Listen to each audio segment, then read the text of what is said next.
আজকাল এমন হয়েছে সবাই আমাকে কেমন আছিস জিজ্ঞাসা করার বদলে জিজ্ঞাসা করে কোথায় আছিস, মানে এই একটা আনএক্সপেক্টেড ব্যাপার। কারণ কি আমি এত পরিমাণে ঘুরতে থাকি, কিছু ভিডিও কিছু ফটো আমি তোমাদের সাথে শেয়ার করতে পারি না কিছু কারণবশত, যাই হোক।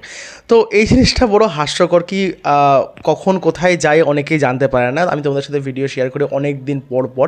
তো মোটামুটি 1 থেকে 1.5 মাস পরে এই ভিডিওটা আমি শেয়ার করছি। আমরা সবাই মিলে ঘুরতে চলে গেছিলাম, যদিও বা বিশাল যেতে পারেনি। আর এখানে দেখো ভিডিও করার সময় ডোডোর চিৎকার চেঁচামেচি। ডোডো এখন বলছে আমাকে ক্যামেরাটা দাও, আমি ভালো মতন ভিডিও করব, ব্লগ করব, হ্যালো গাইস করে যাচ্ছিল। রীতিমতো ও আমাকে দেখলে পরে বলে ননো হ্যালো গাইস, ননো হ্যালো গাইস, মানে ননো হ্যালো গাইস করে কথা বলে এটা বলার জন্য। তো ঘুরতে ঘুরতে আমরা চলে গেলাম হচ্ছে তিনধারিয়াতে। আর তিনধারিয়া একটা বড় সুন্দর জায়গা, আমি আর কল্প অনেকবার গেছি, আর আমি বিয়ের আগে আরও অনেকবার গেছি, মানে অশ্বিনীদা আমাকে নিয়ে গেছে অনেকবার। তো যাই হোক, তো অশ্বিনীদা আমাকে হাতে ধরে গোটা পাহাড়টা ঘুরাইছে, সব থেকে বড় কথা এটা, তার দ্বার আমি কোনোদিনও ভুলতে পারবো না। তো তিনধারিয়াতে গিয়ে এরকম বেশ সেলরুটি নিয়ে নিলাম। তো এখানে এরা কেউ কোনোদিনও সেলরুটি খায়নি, আমি আর কল্প বাদে। আর আমি সবাইকে একটু করে সেলরুটি ট্রাই করালাম। ডোডো বেশ মজা পেয়েছে সেলরুটিটাকে।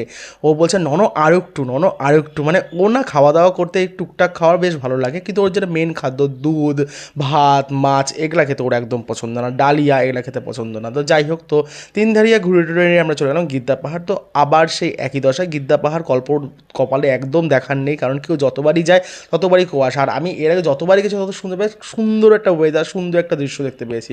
তো গিদ্দা পাহাড়ে সেরকমভাবে কিছু দেখতে পেলাম না। তো এখানে নিয়ে এলাম একটু মোমো, আমি নিলাম একটু চিকেন মোমো, ওরা নিল একটু ভেজ মোমো। আর চিকেন মোমোর থেকে ভেজ মোমোটা বেশি টেস্টি ছিল, এটা সত্যি কথা। কিন্তু এর আগের দিন ভেজ মোমোর থেকে চিকেন মোমোটা বেশি টেস্টি ছিল। আর ডোডো মোমো দেখে প্রচণ্ড খুশি হচ্ছিল, তোমরা একবার দেখো। মোমো মোমো নন মোমো, বাস রে বাপ কি খুশি যে হচ্ছিল। আর এই যেখানে কুহু আর ডোডো দুজনে একদম সানগ্লাস পরে একদম পোজ দিচ্ছে। আর এখানে কল্পকে দেখো, বাপ রে বাপ, ভিডিও শ্যুটের জন্য একদম চুলমুল খুলে টুলে নিয়ে একাকার কাণ্ড।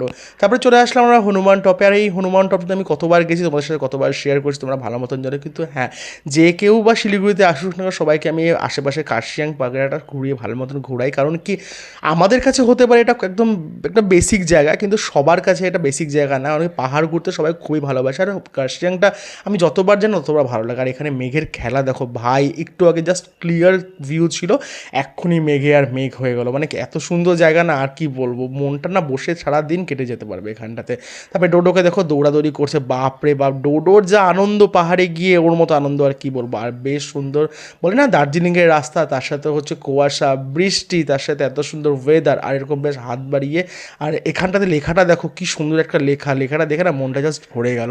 আর এরকম সুন্দর ওয়েদারে সাফার নিতে নিতে আমরা চলে গেলাম একটা জায়গায়। কোথায় যাচ্ছি অবশ্যই বলবো, হ্যাঁ বলবো অবশ্যই বলবো।